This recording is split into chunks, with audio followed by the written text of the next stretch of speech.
Hello everyone, and welcome to this new video on the Gap Advisors Ind AS Clinic YouTube channel. We are absolutely thrilled to have you here today. We're going to treat this explainer like a diagnostic case study specifically for you, the statutory auditors and accounting professionals out there. Today, we're tackling a very practical, everyday accounting dilemma that honestly shows up all the time in the field. How exactly do we classify and measure mutual fund investments under Ind AS?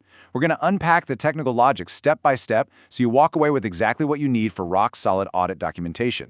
Now, before we really get our hands dirty in the clinic, we do need to cover our standard legal note.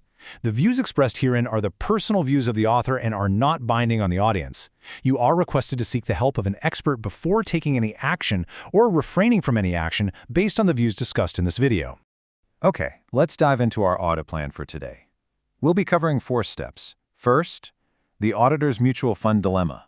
Then, failing the equity criteria, followed by failing the SPPI test, and finally, the mandatory FVTPL conclusion. Part 1. The Auditor's Mutual Fund Dilemma. To make this incredibly practical, let's introduce our patient for today's clinical diagnosis. This is a real-world company's investment scenario, and I bet it's going to look very familiar to those of you reviewing financial statements. Imagine a company has parked its surplus cash in mutual funds from leading institutions. The investment is denominated entirely in Indian rupee, or INR, and the company receives regular dividend income from it. These mutual funds are unlisted, but here's the kicker. They are redeemable on demand. Now company management comes to you and clearly states their intent is to hold these units for 3 years. Because of this long-term intent, they ask, hey, can we classify these mutual funds at fair value through other comprehensive income, FVOCI? Naturally, they want to avoid volatility in their main profit and loss statement. But the big question for us is, does their intent override the accounting standard? Let's test it out. Part 2. Failing the equity criteria. To answer management's question, we have to explore the permissible routes to get to FVOCI. The very first route is classifying the investment as an equity instrument. For an instrument to qualify as equity under Ind AS 32, it absolutely must evidence a residual interest. What does that actually mean? It strictly means you, as the holder, have the right to receive only what remains after the issuer settles all its obligations and all other instrument holders' rights. You're basically sitting at the very bottom of the capital structure. You take the ultimate risk, and your payout is strictly whatever happens to be left over at the very end of the line.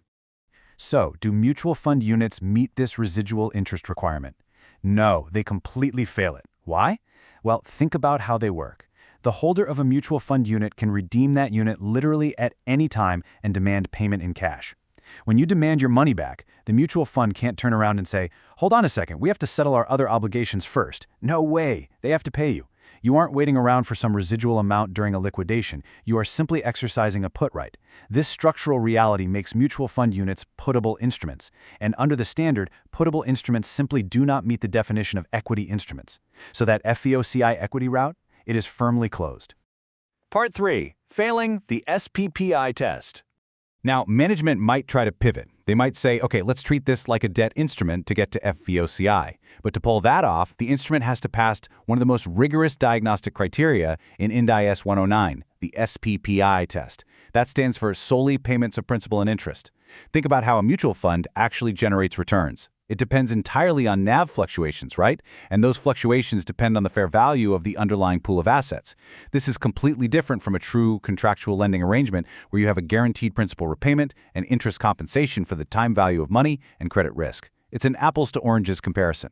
Let's break down exactly why management's debt analogy completely fails the SPPI test, point by point.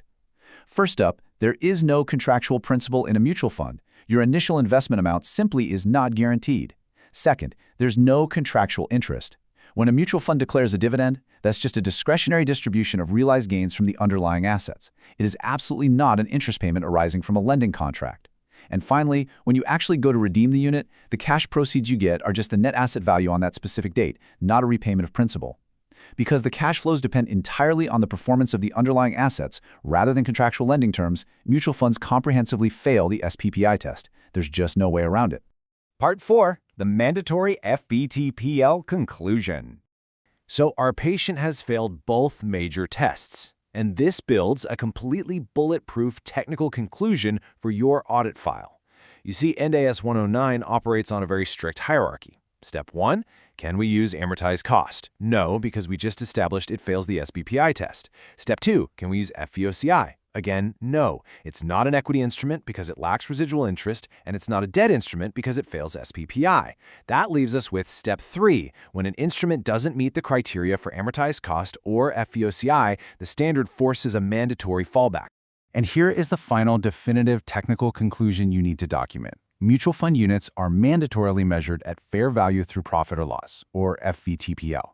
It literally doesn't matter that management intends to hold them for 3 years. The structural characteristics of the instrument itself dictate the accounting. The company must fair value its investment using the published NAV at the end of each reporting period, and those fair value changes have to go directly to the profit or loss section of the statement of profit and loss. Case closed. Part 5. GAAP Advisors Resources. Now you might be wondering where this precise technical framework comes from. It's pulled directly from the incredibly robust issue repository on gapadvisors.com. This platform hosts over 4,500 issues and their detailed responses regarding Ind AS and Indian GAAP. And here's the best part. Literally any person can register for free and submit issues on Ind AS and Indian GAAP. You'll get a detailed response delivered directly to the inbox of the email you registered with. For statutory auditors who need to rigorously document exactly how they addressed complex Ind AS application issues, this resource is just absolutely invaluable.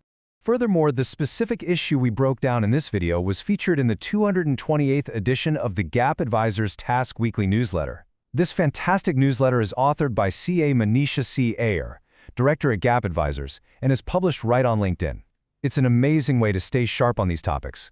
In fact, till date, an impressive 231 editions of the weekly newsletter have been published. I highly recommend checking it out. So I want to leave you with this final thought for your next engagement. Is your audit documentation fully prepared to defend against unwarranted FVCI classifications? Well, now you have the exact framework to prove it. Thank you so much for your time today. If you found this clinical breakdown helpful, please like and add comments on this video. And most importantly, subscribe to the GAAP Advisors Ind AS Clinic channel if you're not already subscribed. It really helps us out. Until next time, take care, keep your documentation strong, and keep learning.